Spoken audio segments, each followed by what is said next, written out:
ರೀತಿಯಲ್ಲಿ ತಿರುವು ಪಡೆದುಕೊಳ್ತಾ ಇದೆ. ಈಗ ಪ್ರೀತಮ್ ಗೌಡಗೆ ಬಿಗ್ ಶಾಕ್. ಕಾರಣ ಈ ಹಿಂದೆ ಅವರ ಆಪ್ತರ ಬಂಧನ ಆಗಿತ್ತು. ಅದಾದ ಬಳಿಕ ಈಗ ಅವರ ಆಪ್ತರಿಗೆ ಸಂಬಂಧಪಟ್ಟಿರುವಂತಹ ರೆಸ್ಟೋರೆಂಟ್ ಮತ್ತು ಮನೆಯ ಮೇಲೂ ಕೂಡ ಎಸ್ಐಟಿ ಅಧಿಕಾರಿಗಳ ದಾಳಿಯಾಗಿದೆ. ಕ್ವಾಲಿಟಿ ಬಾರ್ ಮಾಲೀಕ ಶರತ್ ಮನೆ ಮೇಲೂ ಕೂಡ ದಾಳಿಯಾಗಿದೆ. ದಾಳಿ ವೇಳೆ ಎಸ್ಐಟಿ ತಂಡಕ್ಕೆ ಸಿಕ್ಕ ಮಹತ್ವದ ದಾಖಲೆಗಳು ಏನು? ಯಾವುದೇ ದಾಖಲೆಗಳೇನು ಸಿಕ್ಕಿಲ್ಲ. ಸಿಕ್ಕಿದ್ರೂ ಕೂಡ ಅದೆಲ್ಲವನ್ನ ಕೂಡ ಅಲ್ಲೇ ಪಂಚನಾಮೆ ಮಾಡಲಾಗುತ್ತೆ. ಆ ಪಂಚನಾಮೆಯ ರಿಪೋರ್ಟ್ ಕೂಡ ಬರಬೇಕಾಗುತ್ತೆ. ಅಶ್ಲೀಲ ವಿಡಿಯೋ, ಫೋಟೋ ದೂರಿನ ಮೇಲೆ ಈ ದಾಳಿಯಾಗಿದೆಯಂತೆ. ಕೆಸಿಪಿ ಗ್ರೂಪ್ ಮಾಲೀಕ ಕೃಷ್ಣ, ಹೋಟೆಲ್ ಮಾಲೀಕ ಕಿರಣ್, ಶರತ್, ಪುನೀತ್ ಮನೆ ಮೇಲೂ ಕೂಡ ಎಸ್ಐಟಿ ಅಧಿಕಾರಿಗಳ ದಾಳಿ ನಡೆದಿತ್ತು.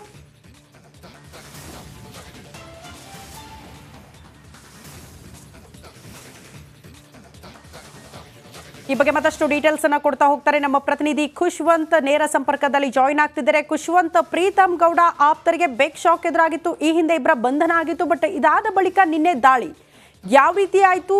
ದಾಳಿಯ ಸಂದರ್ಭದಲ್ಲಿ ಸಿಕ್ಕಿರುವ ಮಹತ್ವದ ವಿಚಾರಗಳು ಏನೇನು ಅಂತ?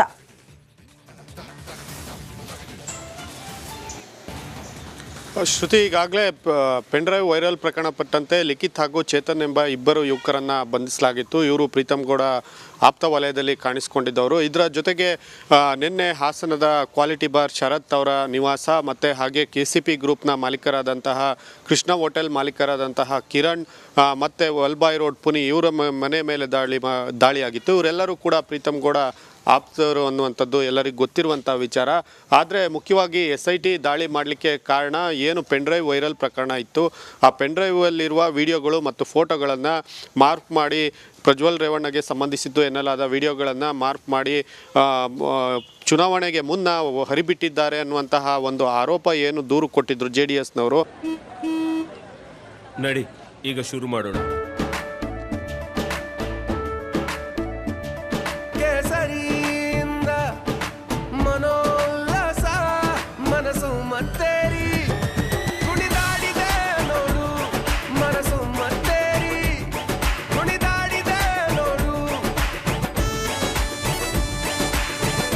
ಕ್ಷಣ ಕ್ಷಣವೂ ಆಚರಿಸಿ ಕೇಸರಿ ಹಬ್ಬ.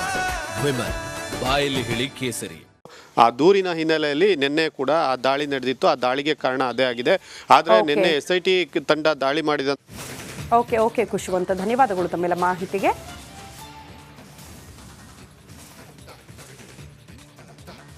ಮುಕ್ತಿ ಏನೋ ಸಿಕ್ಕಿದೆ. ಜೈಲಿನಿಂದ ರಿಲೀಸ್ ಆಗ್ತಾ ಇದ್ದಂತೆ ದೈವ ಭಕ್ತ ರೇವಣ್ಣ ಟೆಂಪಲ್ ರನ್ ಶುರು ಮಾಡಿಬಿಟ್ಟಿದ್ದಾರೆ. ನಾಡ ದೇವತೆ ಮೊರೆ ಹೋಗಿರುವ ರೇವಣ್ಣ ಮಗನ ಹೆಸರಲ್ಲಿ ಅರ್ಚನೆ ಕೂಡ ಮಾಡಿಸಿದ್ದಾರೆ. ಈ ಕುರಿತ ಒಂದು ವರದಿ ಇದೆ, ಬನ್ನಿ ನೋಡ್ಕೊಂಡು ಬರೋಣ.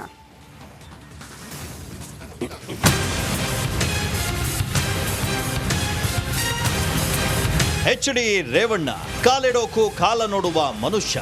ಶಾಸ್ತ್ರ ಜ್ಯೋತಿಷ್ಯ ನೋಡದೆ ಯಾವ ಕೆಲಸಕ್ಕೂ ಕೈ ಹಾಕದ ನಾಯಕ. ಇಂತಹ ದೈವ ಭಕ್ತ ರೇವಣ್ಣ ಸೆರೆವಾಸದಿಂದ ಮುಕ್ತಿ ಸಿಕ್ತಿದ್ದಂತೆ ಟೆಂಪಲ್ ರನ್ ಮಾಡ್ತಿದ್ದಾರೆ. ಸಾಲು ಸಾಲು ದೇವರ ಮೊರೆ ಹೋಗಿ ಕಾಪಾಡಪ್ಪ ಅಂತ ಬೇಡ್ತಿದ್ದಾರೆ. ಸೋತು ಬಂದೆನು ಗುರುವೆ ನಿನ್ನ ಬಳಿಗೆ, ಸೋತ ಜೀವವನ್ನಾತುಕೋ ಒಂದು ಗಳಿಗೆ. ಸಂತ್ರಸ್ತೆ ಕಿಡ್ನಾಪ್ ಕೇಸ್ನಲ್ಲಿ HD ರೇವಣ್ಣ ಸೆರೆವಾಸದಿಂದ ನೊಂದು ಬೆಂದಿದ್ದಾರೆ. ಜೈಲ್ವಾಸದಿಂದ ಕುಗ್ಗಿದ್ದ ರೇವಣ್ಣ ಮತ್ತೆ ದೈವಶಕ್ತಿಯನ್ನ ಪಡೆಯಲು ದೇವರ ದರ್ಶನವನ್ನ ಮಾಡಿದ್ರು. ಮೊದಲು JP ನಗರದ ಲಕ್ಷ್ಮೀ ವೆಂಕಟೇಶ್ವರ ಸ್ವಾಮಿ ದೇಗುಲದಲ್ಲಿ ವಿಶೇಷ ಪೂಜೆಯನ್ನ ಸಲ್ಲಿಸಿದ್ರು. ಬಳಿಕ ಬಸವನಗುಡಿಯಲ್ಲಿರುವಂತಹ ಕಾರಂಜಿ ಆಂಜನೇಯನಿಗೂ ನಮಿಸಿದ್ರು. ನಾನು ಹೆಚ್ಚಿಗೆ ಏನು ಹೇಳಕ್ ಹೋಗಲ್ಲ. ದೇವರಿಗೆ ಮೇಲೆ ನನಗೆ ನಂಬಿಕೆ ಇದೆ. ಈ ಆಪಾದನೆಯಿಂದ ನಾನು ಹೊರಬರ್ತೀನಿ. ದೇವರ ಮೇಲೆ ನಂಬಿಕೆ ಇದೆ. ನನಗೆ ಏನಿಲ್ಲ, ನಾನು ಯಾವುದೇ ಇದಿಲ್ಲ. ನನಗೆ ನ್ಯಾಯಾಂಗದ ಬಗ್ಗೆ ಗೌರವ ಇದೆ. ನ್ಯಾಯಾಂಗದ ಆದೇಶಗಳನ್ನ ಪಾಲಿಸ್ತೀನಿ ಅಷ್ಟೇ. ನಾನು ಯಾವುದೇ ಬೇರೆ ರಿಯಾಕ್ಟ್ ಮಾಡಲ್ಲ. ಕಾರಂಜಿ ಆಂಜನೇಯನ ದರ್ಶನ ಪಡಿತಾ ಇದ್ದಂತೆ ಮಾಜಿ ಸಚಿವ ಸೀದಾ ನಾಡ ದೇವತೆಯ ಮೊರೆ ಹೋದ್ರು.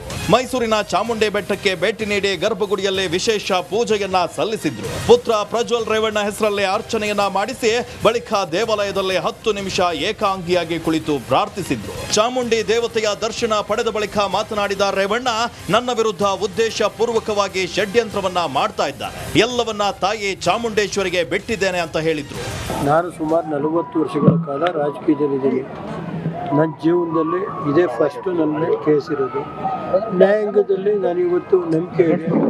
ನ್ಯಾಯಾಂಗ ಇವತ್ತು ಏನ್ ಬಿಟ್ಟರೆ ನಾನು ಏನು ಹೇಳಲ್ಲ. ಆ ತಾಯಿ ಚಾಮುಂಡೇಶ್ವರಿ ಏನು ಕರುಣೆ ತೋರಿಸ್ತಾಳೆ ಅದು ಬಿಟ್ಟು ನಾನು ಏನು ಹೇಳಲ್ಲ ಸರ್. ಇನ್ನು ಇವತ್ತು ಶೃಂಗೇರಿ ಮಠಕ್ಕೂ ರೇವಣ್ಣ ಭೇಟಿ ನೀಡಲಿದ್ದಾರೆ. ಬಳಿಕ ಹೊಳೆನರಸೀಪುರಕ್ಕೆ ತೆರಳುವ ಸಾಧ್ಯತೆ ಇದೆ. ಅಲ್ಲದೆ ಹಾಸನದಲ್ಲಿ ರೇವಣ್ಣ ವಿಜಯೋತ್ಸವಕ್ಕೆ ಅವರ ಬೆಂಬಲಿಗರು ಸಿದ್ಧತೆ ನಡೆಸಿದ್ದಾರೆ.